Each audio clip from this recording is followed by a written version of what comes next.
कुछ हमारे दोस्तों का क्वेश्चन होता है कि कोई भी रेफ्रिजरेंट जब हम डालते हैं तो 40 पीएसआई से 50 पीएसआई से 80 पीएसआई से ऊपर नहीं जाता है।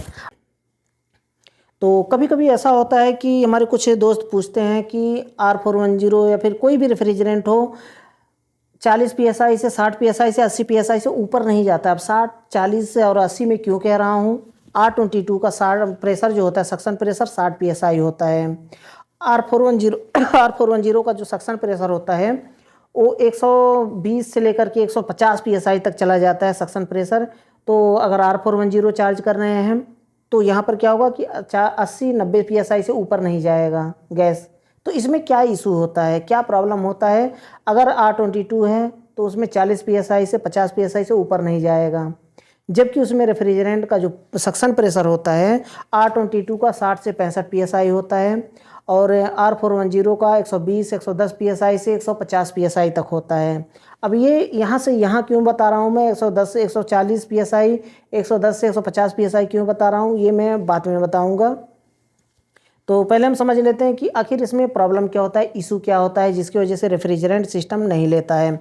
तो ऐसे में क्या होता है कि जब हम गैस चार्जिंग कर रहे होते हैं तो वहाँ पर प्रेशर आगे नहीं बढ़ता है।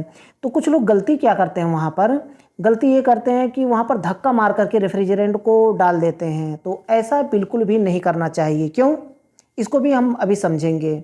धक्का मार के गैस नहीं डालना चाहिए। अगर मानिए कि 40 पीएसआई से ऊपर नहीं जा रहा है, 50 पीएसआई से ऊपर नहीं जा रहा है, जाने को जाएगा क्यों नहीं? रेफ्रिजरेंट है, जाएगा क्यों नहीं अगर उसमें धक्का मार के डालेंगे तो। लेकिन ये तरीका गलत होता है। अगर आप ऐसा सिलेंडर को हिला हिला करके उल्टा करके आप डालते हैं तो रेफ्रिजरेंट सिस्टम में चला जाएगा 60 क्या 65 पीएसआई, 70 पीएसआई, 80 पीएसआई चला जाएगा।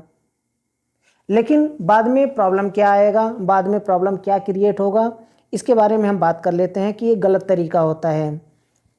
अगर सिस्टम में कोई भी प्रॉब्लम नहीं है, बिल्कुल परफेक्ट है सिस्टम, तो ऐसे में आप सिलेंडर को उल्टा करके R410 को उल्टा करके चार्ज किया जाता है और R22 को सीधा करके उल्टा करके चार्ज किया जाता है। तो आसानी से कुछ भी सिलेंडर को हिला डुलाने की ज़रूरत नहीं होती है, आराम से सिस्टम में गैस चला जाता है 60 से 65 पीएसआई। लेकिन अगर नहीं जा रहा है तो हम क्या करेंगे? ये प्रॉब्लम फिर कहाँ से है? तो चैनल को सब्सक्राइब नहीं किया तो चैनल को सब्सक्राइब भी कर लें ताकि ऐसे ही इंपॉर्टेंट टॉपिक पर वीडियो आपको मिल पाए और वीडियो को देख पाएँ।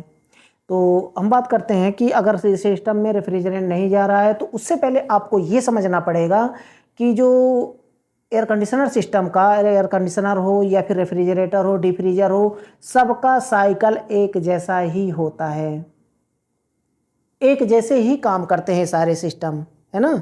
चाहे वो रेफ्रिजरेंट हो, रेफ्रिजरेटर हो या फिर एयर कंडीशनर हो, विंडो टाइप एयर कंडीशनर हो, स्प्लिट टाइप एयर कंडीशनर हो या फिर जो इन्वर्टर टाइप एयर कंडीशनर हो, डक्टेबल हो या फिर HVAC हो, कोई भी सिस्टम हो, सारे सिस्टम एक जैसे ही काम करते हैं। अगर एक सिस्टम को आप समझ गए अच्छे से, मिनी एयर कंडीशनर से स्टार्टिंग होता है विंडो या फिर स्प्लिट। अगर एक एयर कंडीशनर को आप समझ गए तो फिर आपके लिए कोई भी प्रॉब्लम नहीं होगा, कोई भी सिस्टम को आप आसानी से समझ पाएंगे। ये समझना है आपको। इससे पहले मैं प्रैक्टिकल वीडियो बना रखा हूँ, नीचे डिस्क्रिप्शन में आपको लिंक मिल जाएगा, वहाँ से क्लिक करके वीडियो को देखिए और सीखिए कि रेफ्रिजरेंट का रनिंग कैसे होता है। तो क्या होता है कि कंप्रेसर डिस्चार्ज फेंकता है, चाहे वो सारे रेफ्रिजरेशन सिस्टम में यही तरीका होता है।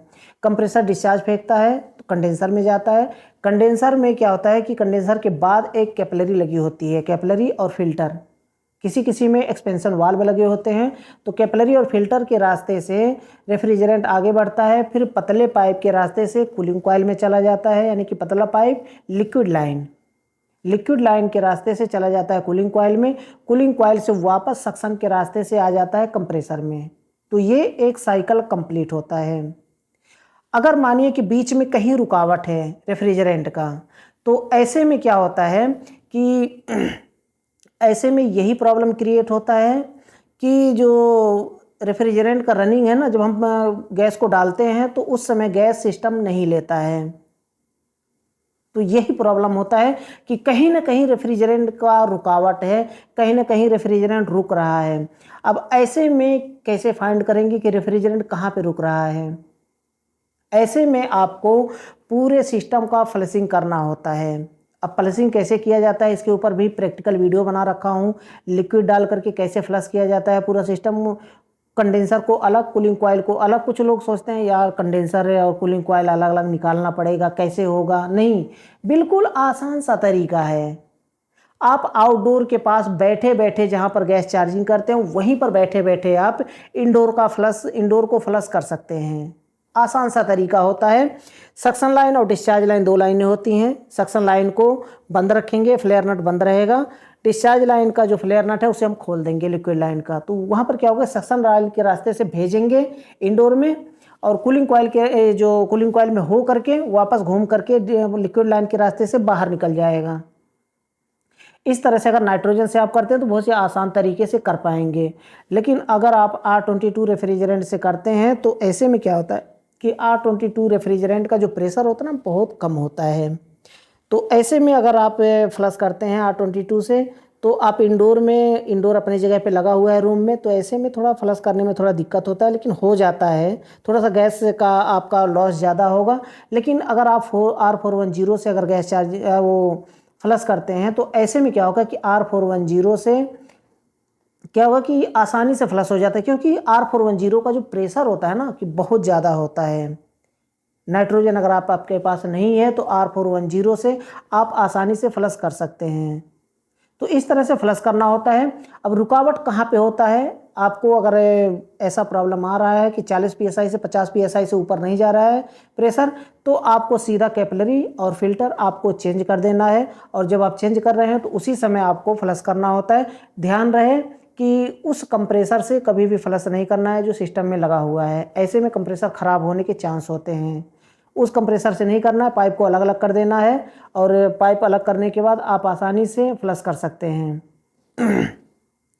तो यहाँ पर कैपिलरी और फिल्टर को चेंज करेंगे, कूलिंग कॉइल को अलग, कंडेंसर को अलग करके आप फ्लश कर देंगे।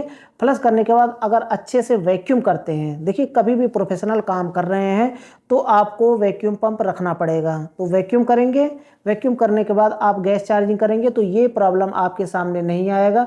और यहाँ ध्यान में रखिए, एक चीज़ जो मैं बता रहा हूँ ना बिल्कुल प्रैक्टिकल मैं कर चुका हूँ, इसके ऊपर प्रैक्टिस कर चुका हूँ, तो मैं आपको बता रहा हूँ। अगर 40 psi से ऊपर नहीं जा रहा है, 50 psi से ऊपर नहीं, रेफ्रिजरेंट पूरा नहीं ले रहा है, तो जब भी आप उस गैस को उड़ाएंगे जो गैस सिस्टम में पड़ा हुआ पहले, तो उसके साथ में बहुत गंदे गंदे ऑयल बाहर निकलेगा। गंदा ऑयल बाहर निकलेगा, जो उसमें लिक्विड होता है ना, गंदा गंदा एकदम निकलेगा, एकदम पीला पीला का कभी हो जाता है, कभी एकदम थोड़ा ब्लैक टाइप का हो जाता है, डार्क हो जाता है। तो ऐसे में जब आपका सिस्टम गैस नहीं ले रहा है तो ये प्रॉब्लम आपको देखने को मिलेगा। आप ये नोट कर लीजिए। तो कभी भी आप देखें कि उसमें से गंदा अगर झाग निकल रहा है, गंदा उसमें से अगर ऑयलिंग निकल रहा है, तो समझ जाइए कि पूरा सिस्टम अब फ्लश करने की ज़रूरत है। तो लिक्विड डाल करके आपको अच्छे से क्लीन करना है। पूरा पाइपिंग साफ़ करने के बाद उसे वैक्यूम करिए, वैक्यूम करने के बाद फिर से गैस चार्जिंग करिए। अब देखिए इसके बाद कोई भी इशू नहीं आएगा, कोई भी प्रॉब्लम नहीं आएगा। इस बात को नोट कर लीजिए, सारी लाइफ टाइम आपको काम में आने वाला है। तो इस तरह से हम अगर रेफ्रिजरेंट नहीं ले रहा है तो आसानी से हम कर सकते हैं। तो मुझे लगता है कि वीडियो आपके लिए यूज़फुल रहा होगा। मैं वीडियो काफ़ी लंबा नहीं करना चाहता हूँ। मेरा फाइनली जो कहने का मतलब यही था कि अगर सिस्टम गैस नहीं ले रहा है तो सिस्टम में चोकिंग है, कहीं ना कहीं चोकिंग है। अब उस चोकिंग को हटाने के लिए कैपिलरी फिल्टर सबसे पहले नंबर पे आता है। उसके बाद कूलिंग कॉइल आता है, कंडेंसर आता है कि इसमें कूलिंग कॉइल में, कंडेंसर में ऑयलिंग होता है, जिसकी वजह से चोकिंग होता है, रेफ्रिजरेंट का रन नहीं हो पाता है। और कैपिलरी फिल्टर तो सबसे पहले है, इसे पहले चेंज करना चाहिए।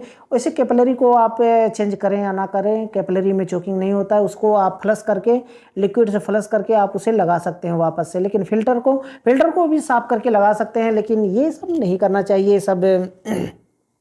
ये सब आउट एरिया टेक्नीशियन का काम होता है, जो कि फ़िल्टर को फ्लश करते हैं, कैपिलरी को फ्लश करते हैं। लेकिन आप कर सकते हैं, ऐसा मतलब चल जाता है, ऐसी बात नहीं है।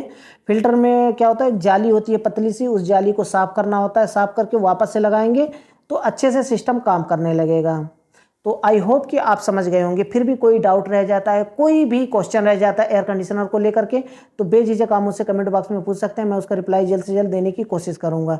तो आज के लिए बस इतना ही था। अगले वीडियो में फिर जल्दी मिलते हैं नए टॉपिक के साथ।